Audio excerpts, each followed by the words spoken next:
And now it is my pleasure to introduce to you Mrs. Raya Kalenova, the Executive Vice President and CEO of the European Jewish Congress. Raya was born in the former Soviet Union, the daughter of a famous scientist. Her family became refuseniks with the beginning of the Let My People Go movement. After graduating from the Moscow University, Mrs. Kalenova succeeded in leaving the Soviet Union and installed in Belgium. Since then, she had been involved in different organizations, volunteered for many Jewish and pro-Israel groups, beginning her involvement in the campaign for the liberation of whom? Of Natan Sharansky. Don't say that it is not a coincidence that we have him here and we have her. Thank you for that. Former Vice President of the Belgian Jewish Communal Organization, Cercle Ben Gurion, and of Radio Judaica, a board member of the local branches of Keren Hayesod, Vizo, Israel Bonds. Mrs. Kalenova was nominated Deputy Secretary General of the European Jewish Congress in 2008, and she was responsible for opening and managing the EJC, European Jewish Congress, office in Brussels since 2009, and since then we know each other and cooperate. In 2012, she was elected an Executive Vice President of the European Jewish Congress, a very central office, a very central position in an organization that has and represents over 40 European national Jewish communities. This is a hard and responsible work. Dear Raya, we are happy to give you the floor.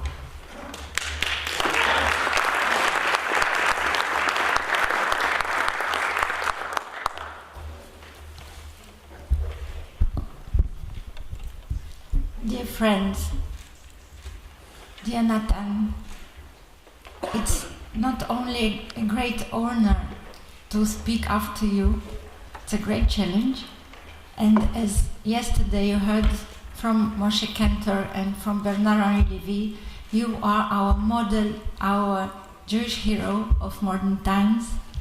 And I'm really happy to see you today here. And I'm happy of your fantastic career in Israel.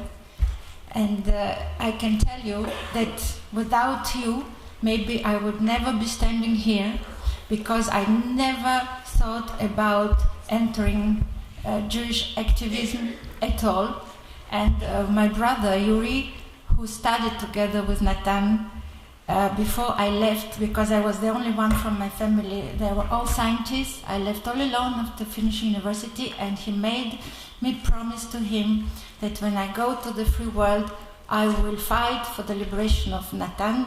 That's what I did, because I was the only one in the group of all these people in Brussels who were initiated of the process of Let My People Go.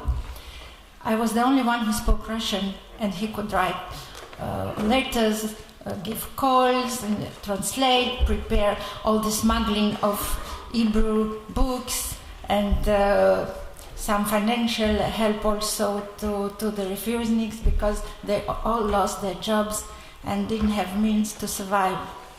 And what is really interesting, that when I began to work with the European Jewish Congress, we initiated a very important international forum, and the name of this forum was Let My People Live.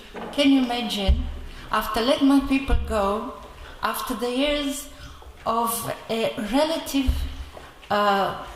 quiet atmosphere in the Western European world, now today we have to organize forums, Let My People Live. This is really unimaginable and very sad. And I want also to greet here Katarina van Schnorbein, not only my dear friend, a friend of all European Jews, who gives all her energy and dedicates all her time, as she said herself, to being a defender of the Jewish community of Europe. And I have not enough words to thank you, Katarina, and to thank Johannes. I think Johannes is also here. And Johannes Merman is a colleague also of Katarina, and yesterday I will never forget, and I wanted to thank you for saying this. I felt really upset after the wonderful lecture of Bernard-Henri Lévy, because I listened to him and I said, my God, why we are doing this? We are fighting so hard, giving all our time and energy.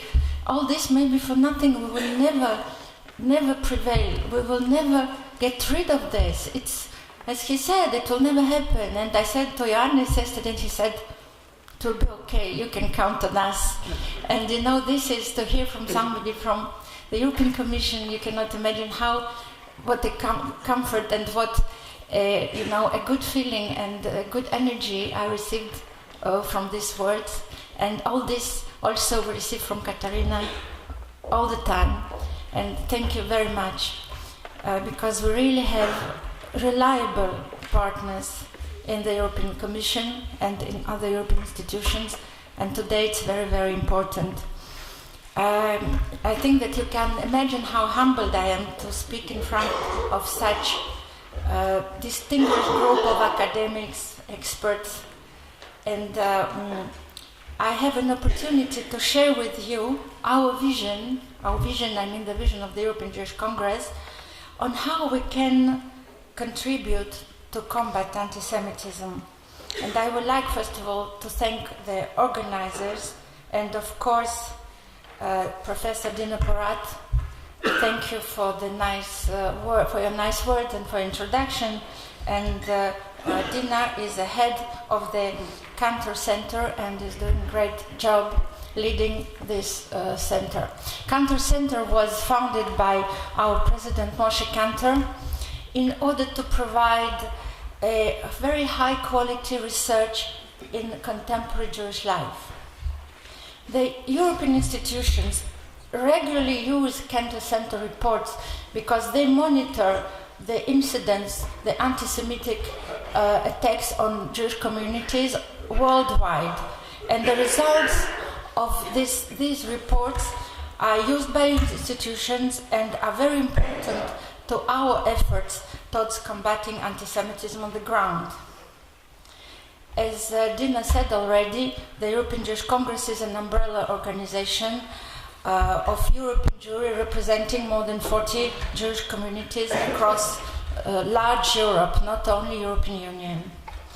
Our communities face different challenges that begin with security issues, attacks on their religious freedom rights, and of course they have a big challenge in fighting anti-Semitism, which comes, as Nathan already explained, and I really like his idea of how we have to fight anti-Semitism within the communities, and this is a good idea.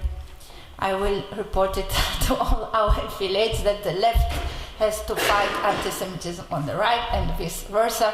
The left, to the left, yes, because they do the contrary. This is really very interesting. Okay, you see, it's already, I'm making transfers already.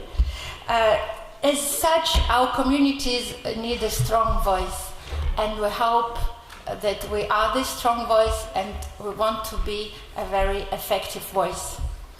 We also identified the need for a dedicated forum within the European institutions, and we began to do it within the European Parliament, the forum who would raise awareness and develop tools in fighting anti-Semitism within the European institutions, and the case that I want to explain to you is within European Parliament. We succeeded in establishing the European Working Group on Anti-Semitism, which brings together around 100 principled and motivated MEPs across all major political groups. The EGC advises the group and actually acts as its secretariat. As you probably know, the working group's groundbreaking success last year was the adoption of the first European Parliament resolution solely dedicated to the fight against anti-Semitism at the European Union level. The chair of the working group at the time, the former Justice Minister of Spain, acted as a legislative initiator of this resolution. In the plenary, we found broad political support across all political spectrum, with 76% of MEPs voting in favor of the resolution, and this is an unprecedented move and unprecedented success. Through this resolution, the European Parliament reaffirmed the responsibility of the society as a whole, as Katarina said, for the problem of anti-Semitism, and formulated a series of policy recommendations to be implemented in the member states of the European Union. This has given us considerable momentum for the second element of our strategy, pushing for the implementation of the policy recommendations contained in this resolution, and I mean pushing on the national level of countries of Europe. This includes the adoption and use of the working definition of anti-Semitism, as well as increased support for security and education to combat anti-Semitism. In the last 6 months, the number of member states who adopted the definition has doubled. As you know, Austria, the country that hosts us today, was one of the first of them to adopt this resolution. And we can only commend the Austrian government for this. Adopting the definition is, of course, only the first step, and all stakeholders must be able to use it as a point of reference for identifying anti-Semitism. Moreover, a priority for us is that law enforcement and the judiciary rely systematically on the working definition, because they need to be able to recognize anti-Semitic hate crimes when they occur. An important challenge for the Jewish street is that anti-Semitic incidents are too often not recognized as such, and as a consequence, Jewish communities feel abandoned. We were again painfully reminded of this when a court in France rejected the anti-Semitic character of the brutal murder of Sarah Halimi, the matter that we discussed yesterday during the opening. Sadly, these incidents happen all over Europe. Although we operate mostly at the European Union level, we also focus on international organizations such as the Council of Europe and the OSCE, where the adoption of the working definition is also a priority. We also work with the respective national parliaments and governments of our affiliates. Now I would like to say a few words about keeping the memory of the Shoah alive. This is another pillar of our advocacy work. Since 2008, we have organized high-level events on International Holocaust Remembrance Day in the European Parliament and in parallel in the historical sites of the Shoah, I mean death and extermination camps.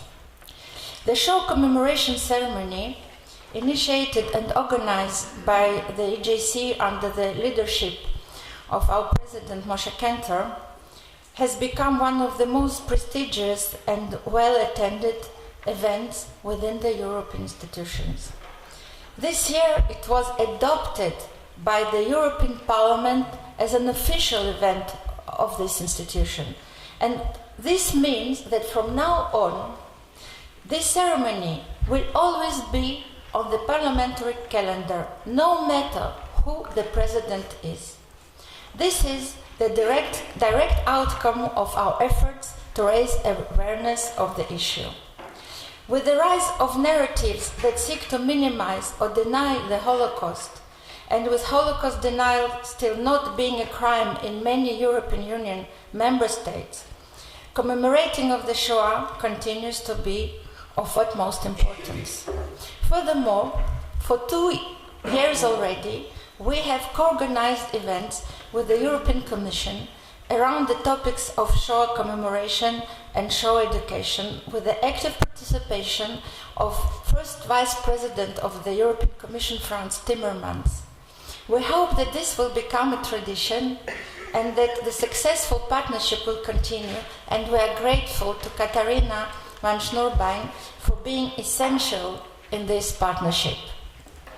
A few words now about the third element of our strategy, which is focused on combating anti-Semitism in all its forms and manifestations.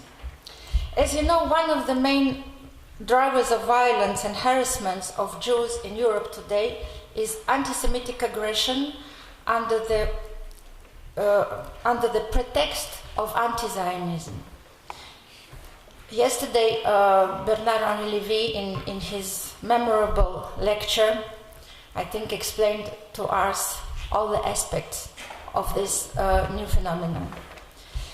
Therefore, there is an urgent need to educate against the notion that Jews are fair target for violence and harassment in the name of this so-called political criticism of Israel, the only Jewish state. And as Ariel underlined today in his introduction, the state that gives us all strength to continue our mission and to continue to fight the scourge of anti-Semitism. Our approach here is to oppose the normalization of narratives that threaten our communities and to ensure that they are not given space in political discourse.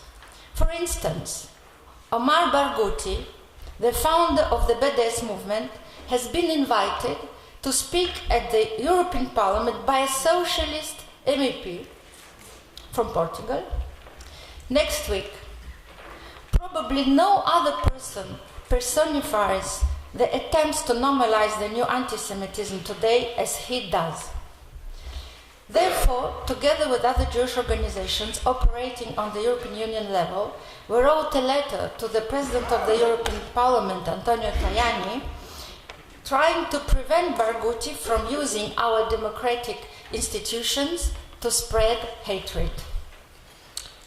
At the same time, the people who have been targeted by the BDS movement have the right to be heard. We bring these voices, students who were harassed, academics who were blacklisted, and businessmen whose shops were vandalized.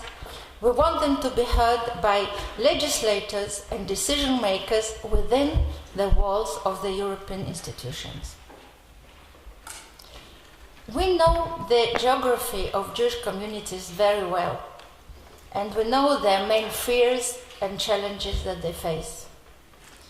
Whereas in Eastern Europe, communities suffer mostly from the old anti-Semitism, in Western Europe, we face a different threat. Living in Brussels, in the heart of Europe, I think I can express our feelings about what kind of anti-Semitism is most dangerous today. Therefore, I cannot finish my message without talking about radical Islam.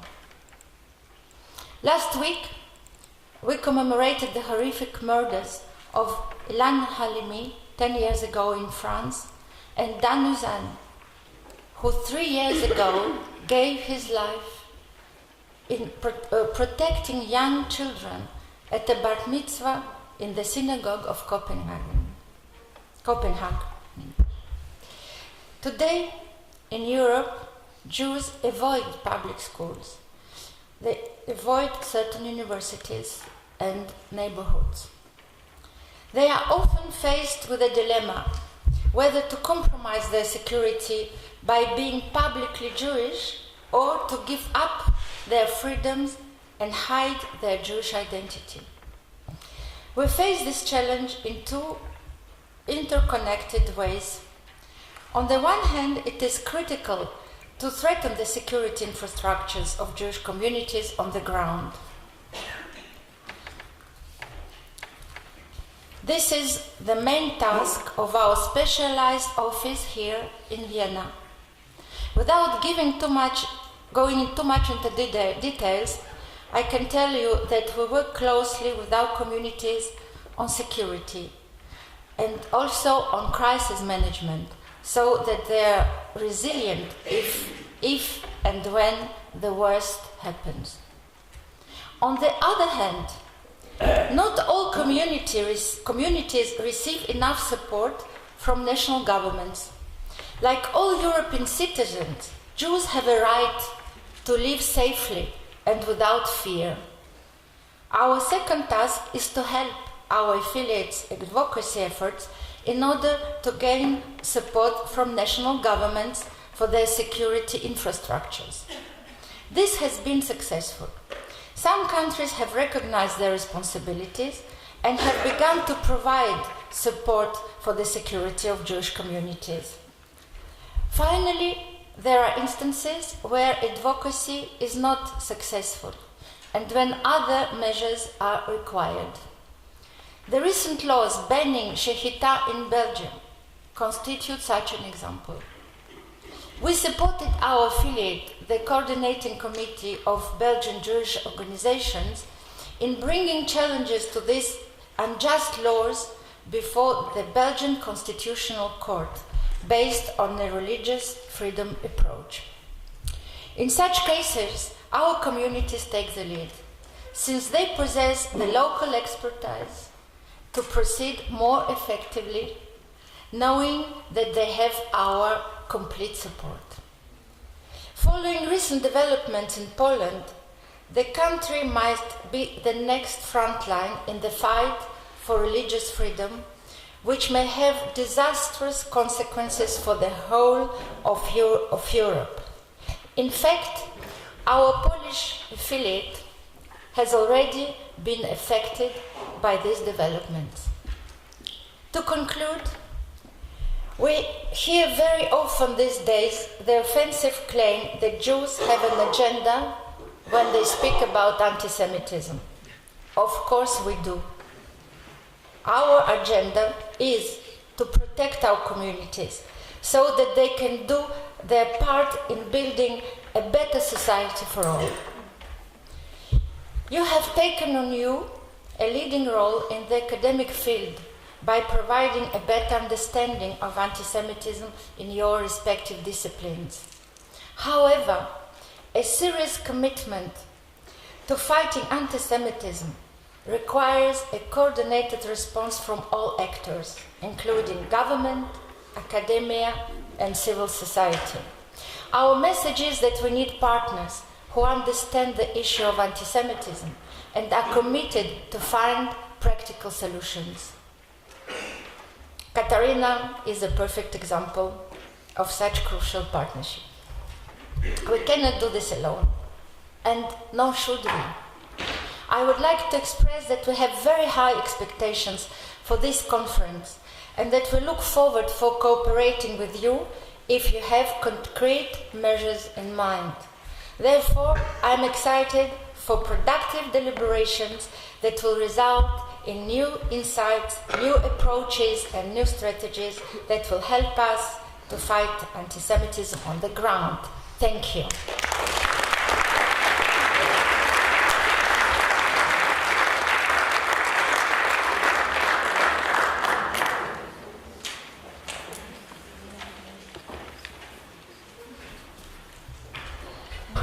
Thank you so much. Thank you, Mrs. Kalenova, for giving us this picture of so much activity, so many challenges, and not only question marks, but exclamation marks